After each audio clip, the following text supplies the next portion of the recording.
Hello, नमस्कार।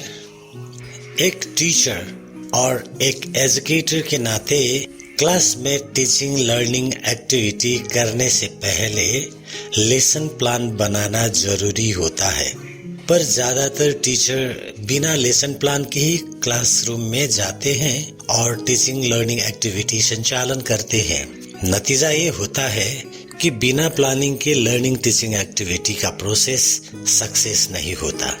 हमें यह जान लेना है कि एक सक्सेसफुल टीचिंग लर्निंग प्रोसेस के लिए लेसन प्लान जरूरी है। तो लेसन प्लान क्या है? दोस्तों, लेसन प्लान एक शिक्षक के लिए शिक्षण शिकाई की प्रक्षेप पथ का विस्तृत विवरण है। कक्षा में शिक्षण शिकाई का मार्गदर्शन करने के लिए शिक्षक द्वारा लेसन प्लान विकसित की जाती है। लेसन प्लान के विवरण शिक्षक की छनौट, कवर किए जा रहे कंटेंट और स्टूडेंट्स की जरूरतों के आधार पर अलग अलग हो सकते हैं। लेसन प्लान का महत्व क्या है? What is the importance of lesson plan? Lesson plan शिक्षकों के लिए इसेंशियल टूल है जो ज्ञान, कौशल और दक्षता, नॉलेज, स्किल्स एंड कॉम्पिटेंसीज प्रदान करने में सहायता करती है। Lesson plan content delivery, organisation, communication तथा असेसमेंट का मार्गदर्शन करते हैं। दूसरे शब्दों में कहा जाए तो लेसन प्लान शिक्षकों को प्रभावकारी ढंग से कंटेंट डिलीवर करने, स्टूडेंट्स को एंगेज करने और उनकी अंडरस्टैंडिंग का आकलन, एसेस करने के लिए एक रोड मैप प्रदान करती है। लेसन प्लान अडेप्टेबल और डिफरेंट टीचिंग स्टाइल्स, सब्जेक्ट्स तथा स्टूडेंट्स के नीड्स अनुरूप बनाए जा सकते हैं। संक्षिप्त में, यदि शिक्षक को लेसन प्लान तैयार करने की आदत बनती है तो यह शिक्षण सिखाई की प्रक्रिया को उद्देश्यों की ओर केंद्रित बनाता है, स्टूडेंट्स को प्रक्रिया में एंगेज होने के लिए सक्रिय करता है। यदि हम विस्तृत पाठ योजना, डिटेल्ड लेसन प्लान के बारे में चर्चा करें तो यह वास्तव में हमारे अनुमान से कहीं अधिक व्यापक है। फिर भी शिक्षकों के लिए बिना तैयारी के कक्षा में प्रवेश करने की तुलना में कम से कम बुनियादी बातों की योजना बनाना बेहतर है। आइए कल्पना करें, क्या होगा यदि एक शिक्षक बिना प्री प्लान के कक्षा में प्रवेश करता है और यह पुष्टि करना शुरू कर देता है कि उस दिन के लिए कौन सा अध्याय पढ़ाना है। इसके ठीक विपरीत, क्या होगा यदि कोई शिक्षक प्री प्लान के तहत कक्षा में प्रवेश करता है और मुख्य विषय वस्तु में प्रवेश करने के लिए ब्रेनस्टॉर्मिंग वगैरह शुरू कर देता है? बेशक दूसरा विकल्प पसंदीदा है ना? तो दोस्तों, विस्तृत लेसन प्लान में अभी बात करें तो शायद यह उचित ना हो, इसीलिए हम यहाँ विस्तृत नहीं बल्कि एक संक्षिप्त लेसन प्लान टेक्निक्स शेयर करने के लिए है, ताकि हमारे शिक्षण को अधिक आसान बनाया जा सके। यह संक्षिप्त लेसन प्लान बनाने में एवं इम्प्लीमेंट करने में अगर आप आदी बन गए तो हम यह दावे के साथ कह सकते हैं कि आपको टीचिंग एक खेल की तरह लगेगा। क्या हम तैयार हैं? तो आगे बढ़ते हैं। तो यह रहा डेली लेसन प्लान की एक सामान्य फॉर्मेट। यहाँ सबसे पहले नजर आ रही है डेट रखने की जगह। तो बेशक यहाँ हम डेट मेंशन करेंगे। उसके बाद यह सबसे पहला क्लास की कॉलम नजर आ रही है, तो यहाँ क्लास मेंशन करना है। अब दूसरी कॉलम में पीरियड मेंशन करेंगे और साथ में तीसरी कॉलम में सब्जेक्ट मेंशन करेंगे। उसके बाद चौथी कॉलम है जहाँ यूनिट, लेसन, चैप्टर मेंशन करते हैं। दोस्तों, अब हम लेसन प्लान की मेन सेक्शन में आ गए हैं। इस सेक्शन में हम लेसन प्लान की मेन कंपोनेंट के ऊपर काम करेंगे। आइए लेसन प्लान के इन मेन कंपोनेंट्स को हम एक सूत्र, फार्मूला में सदा के लिए याद रखने की कोशिश करते हैं, और वह फार्मूला है BAMMA। जी हाँ, BAMMA। यहाँ B से बिहेवियरल ऑब्जेक्टिव, व्यावहारिक उद्देश्य, मतलब एक टीचर अपने स्टूडेंट्स को जो पढ़ाते हैं उसमें से स्टूडेंट्स की भावी जीवन, फ्यूचर लाइफ में क्या क्या व्यावहारिक रूप में आने वाले हैं, इनका पहचान करके इस बिहेवियरल ऑब्जेक्टिव के कॉलम में मेंशन करना है। जानकारों का मानना है कि ऑब्जेक्टिव उद्देश्य स्मार्ट SMART होना चाहिए।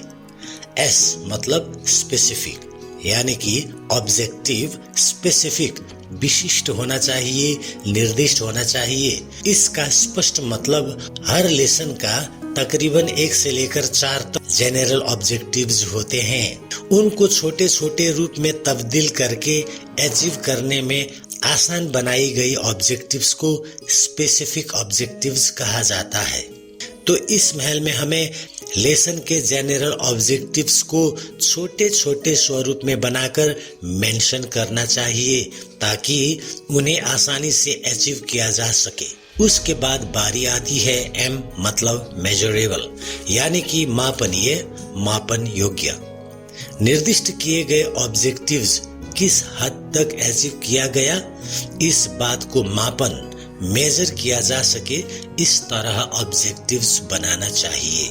मसलन अगर जनरल ऑब्जेक्टिव्स को 5 स्पेसिफिक ऑब्जेक्टिव्स में डिवाइड किया गया और उनमें से 4 ऑब्जेक्टिव्स अचीव किया गया तो 80% अचीव हो गई, 20% पर काम करना बाकी रह गई।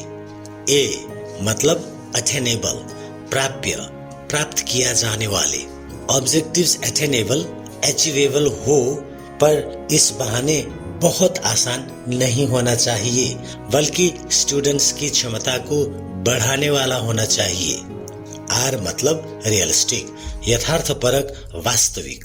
रियलिस्टिक ऑब्जेक्टिव को students current mindset, motivation level, time frame, skill and ability के बदौलत प्राप्त कर सकते हैं। साथ ही साथ यह भी पता किया जा सकता है कि स्टूडेंट्स आगे किस हद तक जा सकते हैं।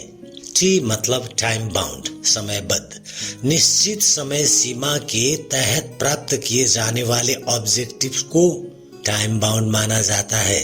पर इस बहाने फिर से बहुत आसान ऑब्जेक्टिव बनाना सही नहीं होती।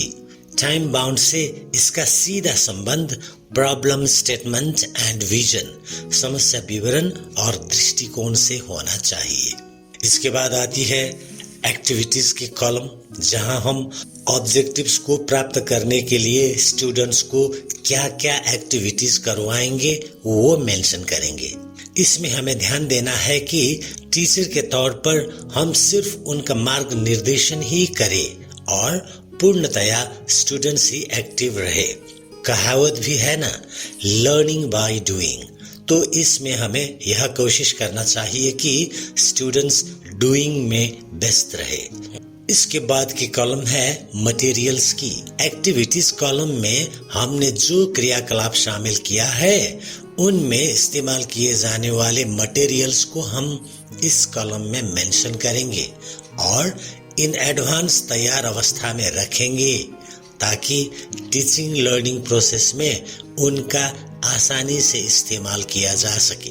अब बारी आती है मेथड कॉलम की, जहां हम टीचिंग लर्निंग प्रोसेस में कौन सा मेथड अप्लाई करें वो मेंशन करेंगे। बहुत ध्यान से मेथड सेलेक्ट करना जरूरी होती है। अगर हम टीचर सेंटर्ड मेथड अप्लाई करेंगे तो एक तरफ हम ज्यादा एक्टिव होने की वजह से थकान के शिकार बनते बनते हमारी मोटिवेशन लेवल खोकर लेस क्रिएटिव और क्रिएटिव लेस बन सकते हैं। वहीं दूसरी तरफ हमारे स्टूडेंट्स जहां की तहीं रहेंगे और हमारे किए पर पानी फिर जाएगी, नतीजा नहीं निकाल पाएंगे। इसीलिए मेथड सेलेक्ट करते वक्त हमें स्टूडेंट सेंटर्ड मेथड सेलेक्ट करना जरूरी बनता है। अंत में आती है असेसमेंट की कॉलम। इस कॉलम में ऑब्जेक्टिव से सीधा सीधा संबंध रखने वाले असेसमेंट टूल्स को रखना है ताकि मेजरमेंट करने में हमें आसानी हो। एक जरूरी बात, यह असेसमेंट निर्माणात्मक है, यह हमें भूलना नहीं चाहिए। सम्मेटिव असेसमेंट से पहले वक्त रहते ही रिवीजन, स्पेशल केयर वगैरह करके स्टूडेंट्स को ऊपर लाने की हर कोशिश करने में हमें कोई कसर नहीं छोड़ना है, एक टीचर एजुकेटर की हैसियत से। तो दोस्तों, यहाँ तक आते आते हमें यह उम्मीद है कि इस वीडियो के माध्यम से आपने लेसन प्लानिंग के ऊपर ब्रीफ इंफॉर्मेशन प्राप्त कर लिया है। आगे अपने एक्टिव टीचिंग लर्निंग प्रोसेस में इसको इस्तेमाल करके जरूर देखिएगा, नतीजा आपके सामने होगी ही। और हाँ, शुरू में BAMMA के कॉलम में इफेक्टिवली सिलेक्शन करने में सामान्य मुश्किलें अगर आए तो भी आपको गिव अप नहीं करना है। Please adopt a winning mindset and just keep applying. कहावत भी है ना, कोशिश करने वाले की हार नहीं होती, जीत आपकी हक है और आप इसके काबिल हैं। Yes, you really deserve to win. अगर आपको लगे कि किसी भी तरह हम आपके काम आ सके तो यह हमारी खुशकिस्मती होगी। ऐसी में जरूर इस नाचीज को याद कीजिएगा, हम हाजिर हैं। अंत में आपकी स्वप्निल सफलता के लिए हमारी तमाम कामनाएं। मिलते हैं इसी तरह की किसी अन्य वीडियो में, तब तक के लिए ऑल इज वेल।